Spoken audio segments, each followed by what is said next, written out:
ಲಕ್ಷ್ಮೀ ದೇವಿಯ ಆರಾಧನೆಯನ್ನ ಪ್ರತಿಯೊಬ್ಬರು ಮಾಡೇ ಮಾಡ್ತಾರೆ. ಯಾಕಂದ್ರೆ ಮನೆಯಲ್ಲಿ ಲಕ್ಷ್ಮಿ ನೆಲೆಸಿರಬೇಕು ಅನ್ನುವಂಥ ಕಾರಣಕ್ಕೆ. ಆರ್ಥಿಕವಾಗಿ ನಾವು ಸದೃಢರಾಗಿದ್ರೆ ನಮ್ಮ ಇಡೀ ಜೀವನ ಅದ್ಭುತವಾಗಿರುತ್ತೆ ಅನ್ನುವಂಥ ನಂಬಿಕೆ ಪ್ರತಿಯೊಬ್ಬರಿಗೂ ಇದೆ. ಈ ಕಾರಣಕ್ಕಾಗಿ ಲಕ್ಷ್ಮೀ ದೇವಿಯ ಆರಾಧನೆಯನ್ನ ಎಲ್ಲರೂ ಮಾಡೇ ಮಾಡ್ತಾರೆ. ಆದರೆ ಲಕ್ಷ್ಮೀ ದೇವಿಯ ಆರಾಧನೆಯ ಜೊತೆಗೆ ಕೆಲವೊಂದು ತಪ್ಪುಗಳನ್ನು ಮಾಡೋದ್ರಿಂದ ನಾವು ಮಾಡಿದ ಆರಾಧನೆ ನಮ್ಮ ಕೈ ಹಿಡಿಯೋದ್ರ ಜೊತೆಗೆ ನಾವು ಮಾಡಿದಂಥ ತಪ್ಪುಗಳು ನಮಗೆ ಸಂಕಷ್ಟವನ್ನು ಕೂಡ ತಂದೊಡ್ಡುತ್ತದೆ. ಆ ಕಾರಣಕ್ಕಾಗಿಯೇ ಲಕ್ಷ್ಮಿಯ ಆರಾಧನೆಯ ಸಂದರ್ಭದಲ್ಲಿ ಬಹಳ ಎಚ್ಚರಿಕೆಯನ್ನು ವಹಿಸಬೇಕು. ಕೆಲವು ಮನೆಗಳಲ್ಲಿ ಗೊತ್ತಿದ್ದೋ ಗೊತ್ತಿಲ್ಲದೆಯೋ ಮಾಡುವಂಥ ತಪ್ಪುಗಳು ಲಕ್ಷ್ಮಿಯ ಶಾಪಕ್ಕೆ ತುತ್ತಾಗುವಂತೆ ಮಾಡುತ್ತದೆ. ಮನೆಯಲ್ಲಿ ದುಡ್ಡು ನಿಲ್ಲುವುದೇ ಇಲ್ಲ. ಸಂಕಷ್ಟದ ಪರಿಸ್ಥಿತಿಯನ್ನು ಎದುರಿಸಬೇಕಾಗತ್ತೆ. ಎಷ್ಟೇ ದುಡಿದರೂ ಕೈಯಲ್ಲಿ ಹಣ ಇಲ್ಲದಂಥ ಪರಿಸ್ಥಿತಿಗೆ ಬಂದು ಮನಸ್ಸಿನ ನೆಮ್ಮದಿ ಕೂಡ ಹಾಳಾಗಿ ಆ ಮನೆಯಲ್ಲಿ ಬರೀ ನೋವು, ಜಗಳ ಇದೇ ತುಂಬಿರುತ್ತದೆ. ಅದರಲ್ಲೂ ಮನೆಯಲ್ಲಿರುವ ಹೆಣ್ಣು ಮಕ್ಕಳು ನಡೆದುಕೊಳ್ಳುವಂಥ ರೀತಿಯಿಂದ ಲಕ್ಷ್ಮಿಗೆ ಕೋಪ ಬಂದ ಹಿನ್ನೆಲೆಯಲ್ಲಿ ಲಕ್ಷ್ಮಿ ಇನ್ನಿಲ್ಲದಂಥ ಕಷ್ಟವನ್ನ ಆ ಮನೆಗೆ ನೀಡುತ್ತಾಳೆ ಅನ್ನೋದೊಂದು ನಂಬಿಕೆ ಇದೆ. ಆ ಕಾರಣಕ್ಕಾಗಿಯೇ ಲಕ್ಷ್ಮಿಯ ಆರಾಧನೆಯ ಸಂದರ್ಭದಲ್ಲಿ ಮತ್ತು ಮನೆಯಲ್ಲಿ ಎಲ್ಲವೂ ಸದೃಢವಾಗಿ ಇರಬೇಕು ಅಂದರೆ ಈ ತಪ್ಪುಗಳನ್ನು ಎಂದಿಗೂ ಮನೆಯಲ್ಲಿ ಇರುವ ಹೆಣ್ಣು ಮಕ್ಕಳು ಮಾಡಲೇಬಾರದು. ಹಾಗಾದರೆ ಲಕ್ಷ್ಮಿಯ ಆರಾಧನೆಯ ಜೊತೆಗೆ ಲಕ್ಷ್ಮಿಗೆ ಕೋಪ ಬರುವಂಥ ವಿಚಾರಗಳನ್ನು ಮಾಡದೇ ಇರೋ ರೀತಿಯಲ್ಲಿ ನಡೆದುಕೊಳ್ಳುವುದು ಹೇಗೆ? ಮನೆಯಲ್ಲಿರುವ ಹೆಣ್ಣು ಮಕ್ಕಳು ಯಾವ ರೀತಿಯಾಗಿ ನಡೆದುಕೊಳ್ಳಬೇಕು? ಯಾವ ವಿಚಾರಗಳು ಲಕ್ಷ್ಮಿಯ ಕೋಪಕ್ಕೆ ತುತ್ತಾಗುವಂತೆ ಮಾಡುತ್ತದೆ? ಇದೆಲ್ಲವನ್ನ ಈ ವಿಡಿಯೋದಲ್ಲಿ ಕಂಪ್ಲೀಟ್ ಆಗಿ ಹೇಳ್ತಾ ಹೋಗ್ತೀವಿ. ಆದರೆ ಎಲ್ಲಿವರೆಗೂ ನಮ್ಮ ಧರ್ಮಸಾರ ಚಾನಲನ್ನು ಯಾರೆಲ್ಲ ಸಬ್ಸ್ಕ್ರೈಬ್ ಮಾಡಿಲ್ಲೋ ಎಲ್ಲರೂ ಈಗಲೇ ಸಬ್ಸ್ಕ್ರೈಬ್ ಮಾಡುವುದನ್ನು ಮರಿಬೇಡಿ. ಹೌದು, ಮನೆಯಲ್ಲಿರುವ ಹೆಣ್ಣು ಮಕ್ಕಳನ್ನು ದೇವರು ಅಂತ ಕರಿತೀವಿ. ಅದರಲ್ಲೂ ಲಕ್ಷ್ಮೀ ಸ್ವರೂಪ ಅಂತ ಕರಿತೀವಿ. ಆ ಕಾರಣಕ್ಕಾಗಿ ಹೆಣ್ಣು ಮಕ್ಕಳು ಕೂಡ ಲಕ್ಷ್ಮಿಯಂತೆಯೇ ಯಾವಾಗಲೂ ಇರಬೇಕು.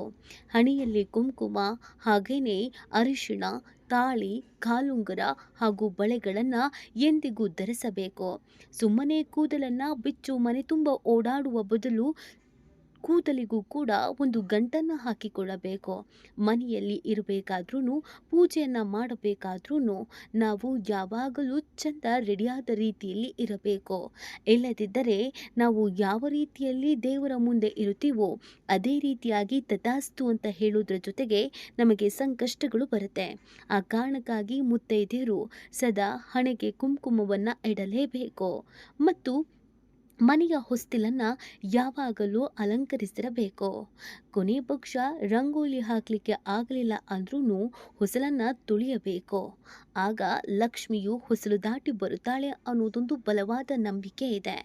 ಇನ್ನು ಕೆಲವು ಹೆಂಗಸರಿಗೆ ಕೆಟ್ಟದೊಂದು ಅಭ್ಯಾಸ ಇರುತ್ತೆ. ಮನೆಯಲ್ಲಿರುವಂಥ ಕಸವನ್ನೆಲ್ಲ ಗುಡಿಸಿ ಮನೆಯ ಮುಂಭಾಗದಲ್ಲಿರುವಂಥ ಬಾಗಿಲ ಹಿಂದೆ ಇಡುವುದು. ಇದು ಕೂಡ ಲಕ್ಷ್ಮಿಯ ಕೋಪಕ್ಕೆ ತುತ್ತಾಗುತ್ತದೆ.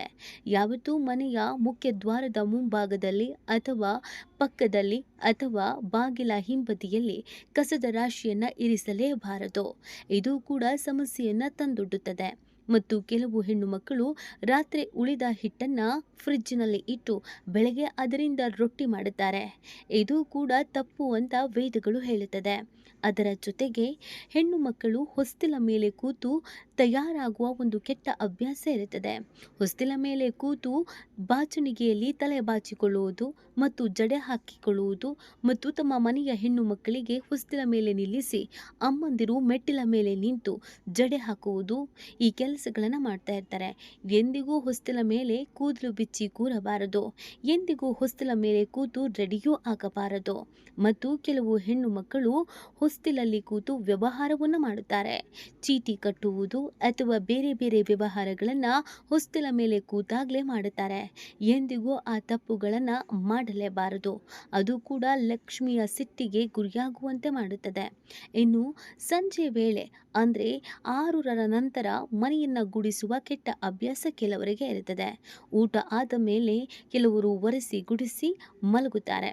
ಆದರೆ ಯಾವತ್ತಿಗೂ ಸಂಜೆ 6ರ ನಂತರ ಮನೆಯನ್ನು ಗುಡಿಸುವುದಾಗಲಿ ಒರೆಸುವುದಾಗಲಿ ಮಾಡಬಾರದು. ಲಕ್ಷ್ಮೀ ದೇವತೆ ಹೊರಟು ಹೋಗ್ತಾಳೆ ಅನ್ನೋದೊಂದು ನಂಬಿಕೆ ಇದೆ. ಇನ್ನು ಸಾಕ್ಷಾತ್ ಲಕ್ಷ್ಮಿ ಕೈಲಾಸಕ್ಕೆ ಹೋದಾಗ ಅಲ್ಲಿ ಪೊರಕೆಯಿಂದ ಕ್ಲೀನ್ ಮಾಡಿದ್ಲಂತೆ. ಆ ಕಾರಣಕ್ಕಾಗಿ ಪೊರಕೆಯಲ್ಲಿ ಲಕ್ಷ್ಮಿ ನೆಲೆಸಿದ್ದಾರೆ ಅಂತ ಹೇಳ್ತಾರೆ.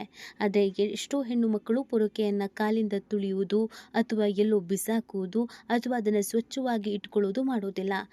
ಪೊರಕೆಯಲ್ಲಿ ಲಕ್ಷ್ಮಿಯೇ ನೆಲೆಸಿರೋದ್ರಿಂದ ಮನೆಯ ಪೊರಕೆ ಎಷ್ಟು ಚಂದವಾಗಿ ಇಟ್ಕೊಳ್ತೀವೋ ಅಷ್ಟೇ ಲಕ್ಷ್ಮಿಯ ಆಗಮನ ಆಗತ್ತೆ ಅನ್ನೋದು ನಂಬಿಕೆ ಇದೆ. ಮನೆಯಲ್ಲಿರೋ ಹೆಣ್ಣು ಮಕ್ಕಳು ಜಾಗರೂಕರಾಗಿ ಇದನ್ನೆಲ್ಲ ನೆನಪಿನಲ್ಲೇ ಇಟ್ಕೊಂಡು ಮಾಡಿದ್ರೆ ಲಕ್ಷ್ಮಿ ನಿಮಗೆ ಆಶೀರ್ವಾದವನ್ನು ಮಾಡ್ತಾಳೆ ಅನ್ನೋದೊಂದು ನಂಬಿಕೆ.